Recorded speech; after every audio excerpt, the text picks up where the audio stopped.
Saya Mamung, saya adalah bapak dari 3 orang anak. Eh, Saat ini usia saya adalah 47 tahun. Profesi saya adalah di bidang periklanan, tapi lebih ke eksekusi, dalam artian lebih banyak di lapangan, bekerja lapangan.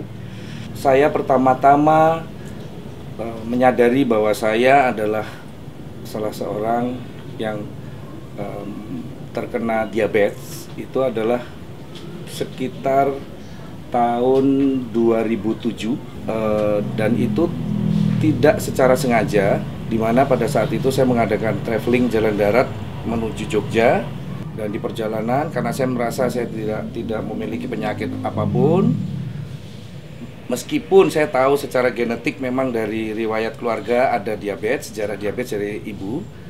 Nah, pada saat itu di perjalanan seperti biasa bersama teman-teman itu setiap ada rumah makan, kita makan suike, makan macam-macam. Begitu sampai di Jogja, kebetulan ini menghadiri pernikahan seorang teman gitu loh, sudah agak telat. Mantennya sudah jalan gitu, kita lari, semua saya lari, dan pada saat itu kaki saya kayak terkilir. Tapi terus saya merasa ya pada saya cuma terkilir, pincang, tapi sampai balik ke Jakarta masih tetap tidak hilang itu, bukan sekedar keselio gitu. Tanpa sengaja saya mengantarkan istri ke mall gitu, ada yang biasa di sana juga ada yang menawarkan kursi pijet dan sebagainya. Nah, pada saat itu ada gratis periksa darah. Pada saat diperiksa, si salesnya itu bilang, waduh bapak, gulanya tinggi ya. Kalau nggak salah 400 loh soalnya. Saya sempat stres, sempat syok terus terang. Bapak diabetes nih, dibilang gitu loh. Saya stres, saya syok. Cuma saya tetap menghibur dia dengan gini, ini cuma taktik dagang aja nih paling.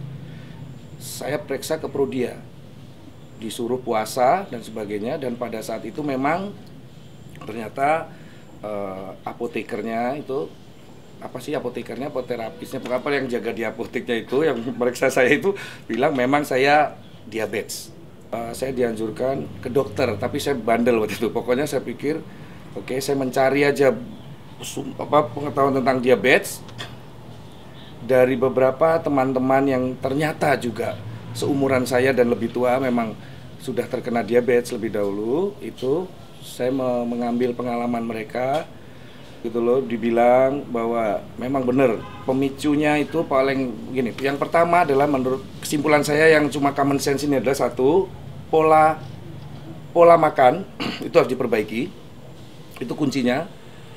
Pola hidup iya, tapi pola hidup yang paling utama sebetulnya pola hidup tidak harus mutlak ya olahraga itu nomor sekian lah, tapi yang paling penting pola hidup itu jangan stres. Itu yang paling kuncinya utama. Sampai yang saya serem, teman saya juga perlu nakut-nakutin. Kadang-kadang kita orang Indonesia perlu takut-takutin. Adalah ibarat di depan mata ada wanita telanjang, siapalah yang paling seksi itu telanjang, itu bisa bahaya. Kita tidak bisa kukuruyuk. Dengan merubah pola makan saya dan sebagainya sampai hingga saat ini saya merasa memang banyak sekali perubahan, seperti misalnya dulu pada saat belum tahu bahwa saya diabetes itu memang badan saya tuh juga terus terang berat overweight gitulah, dan ini banyak teman-teman saya bilang nggak proporsional lah ininya, mukanya gelembung terus ini. Nah, terus sekarang bisa kelihatan agak ini, terus secara dirasakan di badan juga lebih enteng gitu loh, dengan mengurangi nasi. Bahkan tidak jarang, saya harus jujur, entah ini benar atau nggak benar, apa salah saya nggak tahu, tapi saya kadang-kadang pernah sehari itu tidak ketemu nasi gitu loh, lebih enteng badan, lebih yang saya rasakan lebih lebih fresh, lebih segar. Apalagi kalau ditambah satu lagi, yaitu olahraga. Bisa nggak teratur, tapi saya sering misalnya sepeda gitu, main sepeda cuma mana muter-muter kompleks sama itu, emang lebih fresh lagi bisa lebih badan tuh lebih fresh, mikir juga lebih enak, lebih enteng, kerja juga lebih